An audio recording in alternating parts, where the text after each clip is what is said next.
15th March, which has also been celebrated as World Consumer Rights Day. And on this day, RBI has decided to give you a lot of information on its services and schemes. And to give all that information, today we have Mary Deng, General Manager, RBI Ombudsman. Ma'am, a very warm welcome to you on our show. Thank you, Minali, and thank you, Doordarshan, for inviting me here. So, ma'am, without wasting our time, we should start with the questions and answers. And I think we should start with this, like why you have chosen this day and what information are you going to give us? So, as you have already pointed out, March 15 is celebrated worldwide as the Consumer Rights Day. And since March 2022, the RBI Banking Ombudsman have inaugurated the Banking Ombudsman Speak, so as to create awareness among the customers of the regulated entities who are, in the far-flung areas of the country and who are in the remotest areas of the country, so that they'll be able to understand their or be aware of their rights as customers of the regulated entities. So, ma'am, you have you just said Banking Ombudsman. So, what is Banking Ombudsman and who is the Banking Ombudsman? So, a Banking Ombudsman is a senior officer of the Reserve Bank of India who has been appointed to redress the grievance or complaints of the customers of the regulated entities, and they are empowered to redress these grievances under the RBIOS scheme 2021. Okay, so what is RBIOS 2021? The RBIOS 2021, if I may elaborate, it is the RBI Integrated Ombudsman Scheme 2021, which was launched in November 2021. Now, it encompasses the three erstwhile schemes, that is the RBI Ombudsman Scheme 2006, the RBI Ombudsman Scheme for NBFCs 2018, and the RBI Ombudsman Scheme for Digital Transactions 2019. So, what used to happen was, if a customer of a regulated entity which is a bank needs to approach the RBI in terms of their grievance to the banks, they had to approach the Banking Ombudsman who was looking after the banks. And if they have to if they have a grievance against the NBFCs, they have to go to a Banking Ombudsman which was looking after the NBFCs, and so forth for the digital transactions. It becomes complicated for the customers to be able to know which ombudsman to approach. So, in order to streamline the process, in order for the customers to have a common platform, this RBI Integrated Ombudsman Scheme has been launched. Yeah. And what are the advantages and disadvantages of RBIOS 2021? So, now if you talk about the advantages, I would put it more in terms of the grievances against the regulated entities which the customers can bring forward. Yes. Now, for example, a customer of a regulated entity has a grievance with the regulated entity. He first has to approach the regulated entity. The regulated entity will try to solve the problem for him. He will be given 1 month's time. The regulated entity is under the scheme is given 1 month's time to solve the grievance. Now, in case he cannot solve the problem, or the customer is still grieved or still aggrieved with the resolution which is provided by the regulated entity, or he has not received any answer or response from the regulated entity, he can approach the Reserve Bank of India. So, we were speaking about these regulated entities. So, are these regulated entities covered under RBIOS 2021? Yeah, when we say the regulated entities, we mean that there are entities which are regulated or supervised by RBI. Okay. So, now yes, most of the regulated entities are covered under the RBIOS 2021. commercial banks, NBFCs who have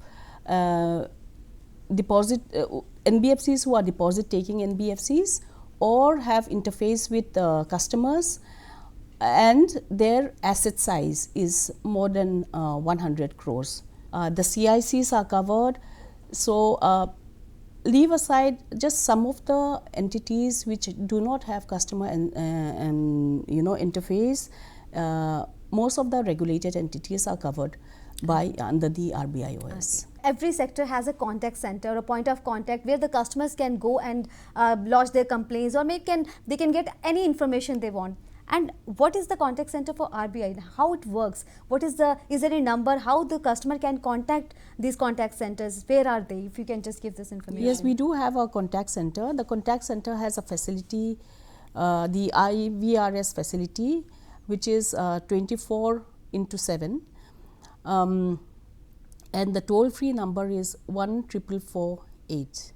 The facility to connect to a contact center personnel is available from 8 a.m. to 10 p.m. on weekdays, except for the national holidays, for English and Hindi, and in 10 regional languages, that is in Assamese, Bengali, Gujarati, Kannada, Marathi, Malayalam, Oriya, Punjabi, Telugu and Tamil. And these regional languages are available from 9:30 a.m. to 5:15 p.m. I just want to repeat that the toll-free number 14448 is there on your screen as well. Make a note of this, and if you have any queries, you can dial out this number and can get your query solved.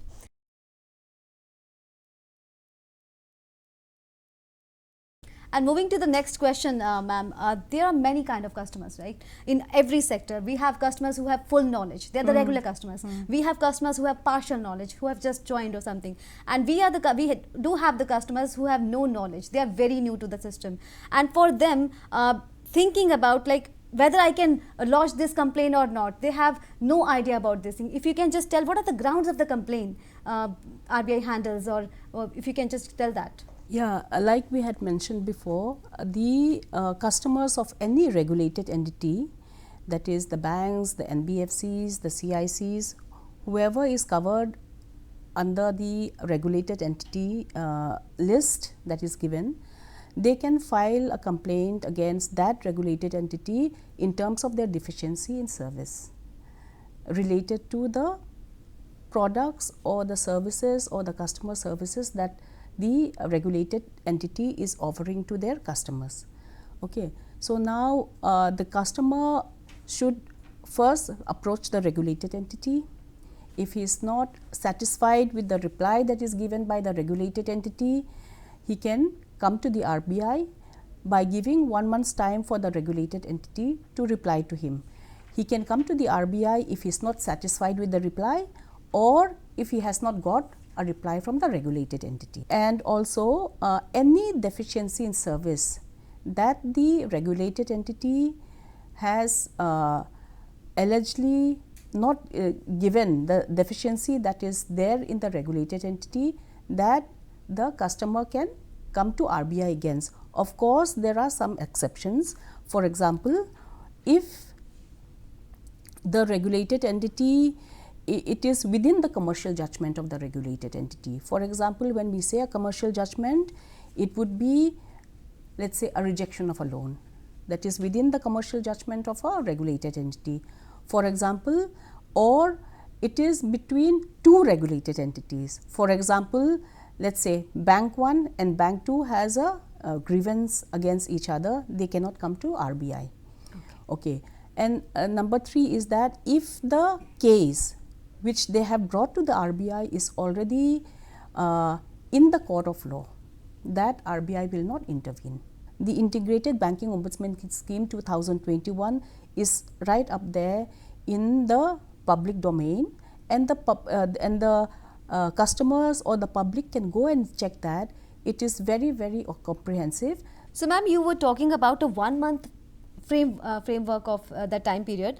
So I'm sure many of our viewers want to know, like, when they can lodge a complaint, what is the time frame for that lodging a complaint, and how they can lodge a complaint. Now there are three ways in which the complainant can file a complaint with the banking ombudsman. The first one is that on the portal itself, and the portal is called the CMS portal, which is the complaints management system. The address is cms.rbi.org.in. Okay, if you go to that on the portal itself, the complainant can file the complaint. The second mode is in the form of an email. Now the email can be addressed to crpc@rbi.org.in. The third is a complainant can also file a physical complaint, and this physical complaint has to be addressed to CRPC Chandigarh. The second thing which you asked me, like when is very important. The first point of contact is if a customer is aggrieved with any of the services that is rendered by the regulated entity, he has to first go to the regulated entity and file a complaint. He has to give the regulated entity a time of 1 month at least to resolve the complaint. And if the regulated entity has resolved the complaint, but the customer is not happy with the resolution, he can come and lodge a complaint with RBI. And if he has not received a complaint also, after 1 month, he can come to the banking ombudsman. Supposing an incident or a transaction has happened, let's say on the 1st of Jan of 2024. Now the complainant is supposed to approach, what we said that the first point of contact is a regulated entity. So he has to go to the regulated entity. Now the regulated entity has not given a reply in 1 month or has given a reply. So from the date of the reply of the regulated entity up to 1 year, within a period of 1 year, he has to approach RBI. Okay, with his complaint, with his and in case there was no reply from the regulated entity, he has to approach RBI within 1 year and 1 month, that is 1 year 30 days. So this is what we call it. So supposing he has lodged a complaint to the regulated entity, but he has come to the RBI after a period of, let's say, 14 months or 15 months, we do not accept it. Do you charge also? Like, is there any charge they have to pay for any complaint? Any fees is there to pay for lodging a complaint? Absolutely not. We do not charge any fees for lodging a complaint. It is to help the customer have a good customer service in terms of their relationship with their regulated entities. So there's no fee charge at all for filing a complaint. What are the minimum details we require to lodge a complaint? Any customer requires to lodge a complaint? There are some basic details which is required, that is your mobile number, your email address, if it is a physical complaint, like the address, the mailing address, that has to be there. And also, like, most important thing which I found as a banking ombudsman is what are the grounds of complaint? What exactly is the this thing? If the complainant can give with documentary evidences that he has that these are his grievances in a very lucid manner, and also he has to indicate whether he has gone to the regulated entity against whom he is complaining, whether he has already approached him, the date of the complaint for the lodgement with that regulated entity, and also documentary proof is possible if it's there on the CMS that he has approached the regulated entity on such date.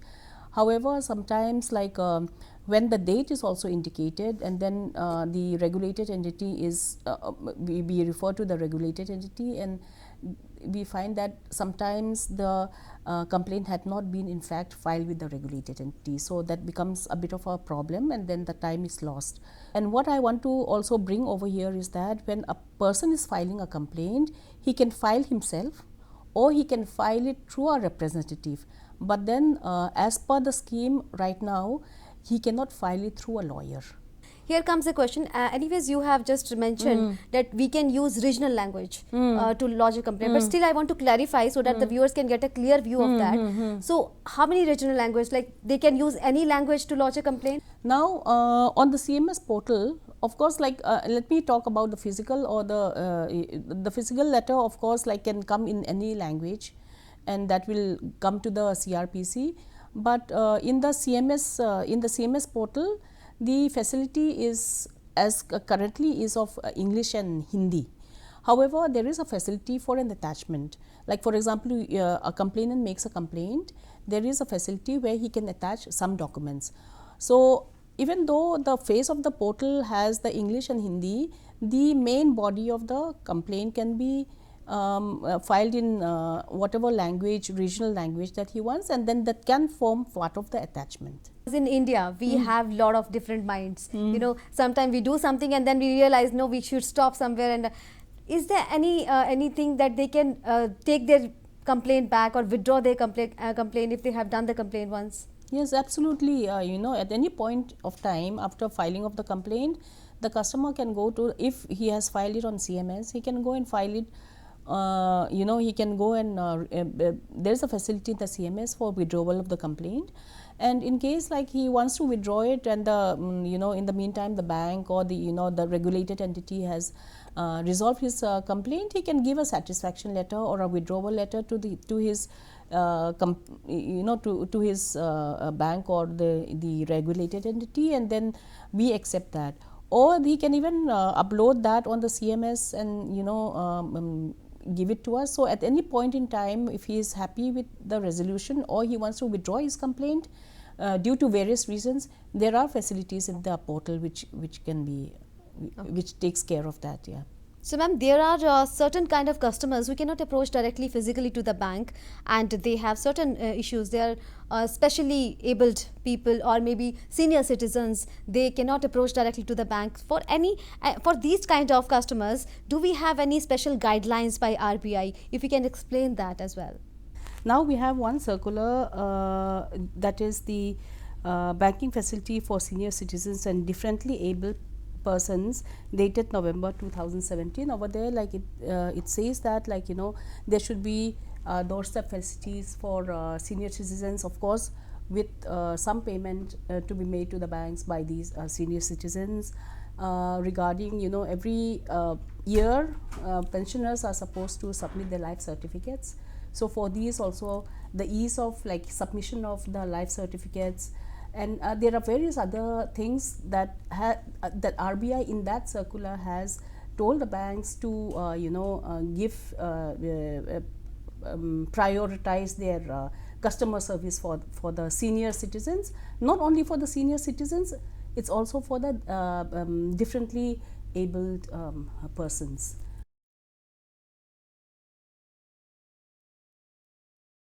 So, ma'am, as we are in digital age and we all are using mobile phones, laptops and all the digital devices, and lot of digital happening is also happening now. We are getting a lot of wrong links, wrong OTPs, lot of frauds are happening with us. But on this particular thing, if you can just give some information, anything you want to share with us, any knowledge you want to share with us, anything you want to share with our customers, they should be aware of. So you can just tell. We are in the digital age, and if you see like 10 years before and after this, like there has been immense increase in, like, you know, everyone using the electronic modes of transfer of money, let's say. So in that scenario, it has become very easy to for us to there is a ease of business, you know, but at the same time there are with the advent of these sort of transactions, there are more things that the fraudsters can take advantage of. So, but then in this scenario, if the customers are very, very aware of what to do and what not to do, I think a lot of the, like for example, I would personally say that like the transactions that we have received in the banking ombudsman mostly relate to cases, very sadly, where the customer has been misled by some fraudulent people. For example, there is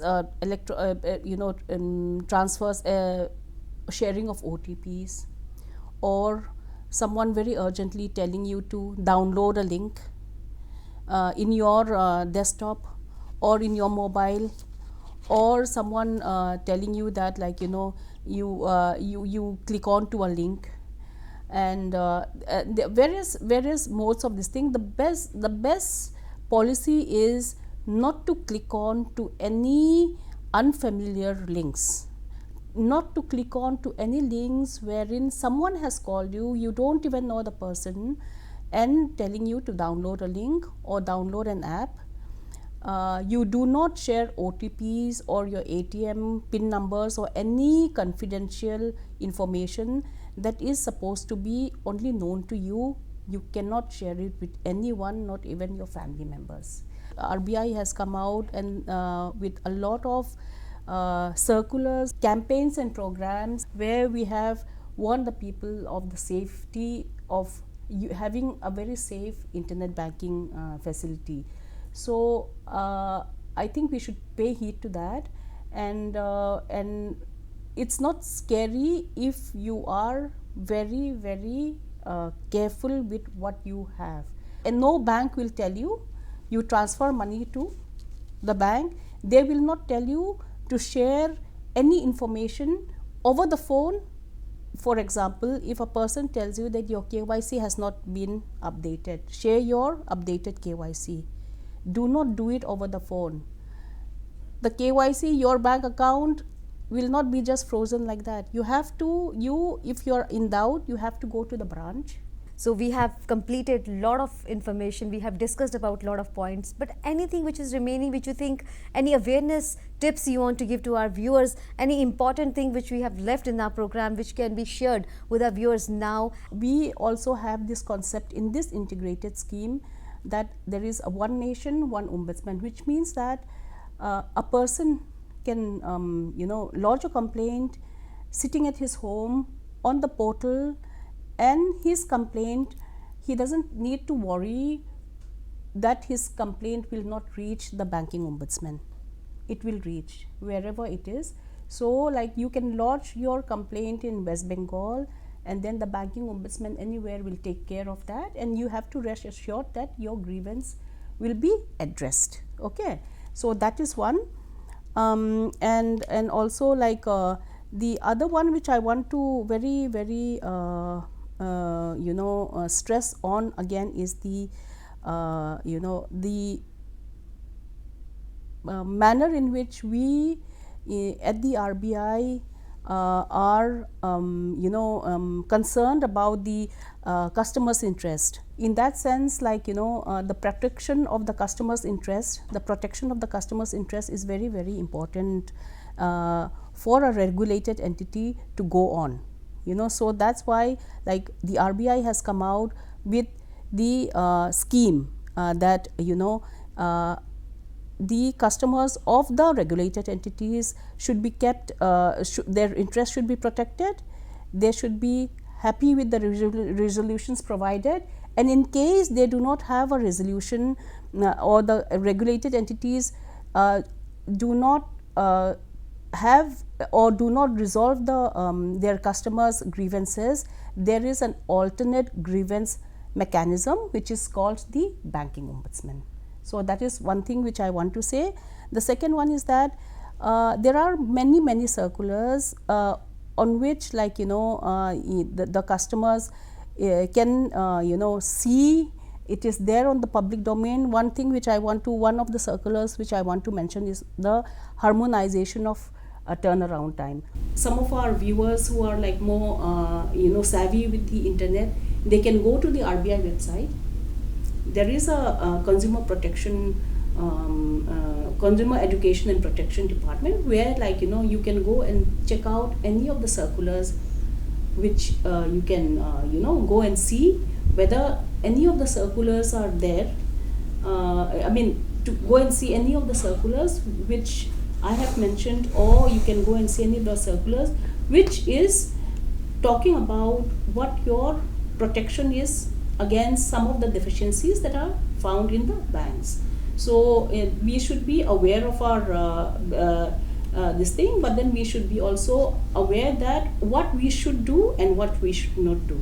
Thank you so much, ma'am, for coming and giving a lot of important information and all the schemes and awareness for our viewers. And for all the viewers, as you have got a lot of valuable information, now it is your responsibility to use this information in such a manner that you will have seamless and safe banking experience. So for more such programs, keep watching Doordarshan. This is Minali signing off. You have a good day. Thank you. Namaskar.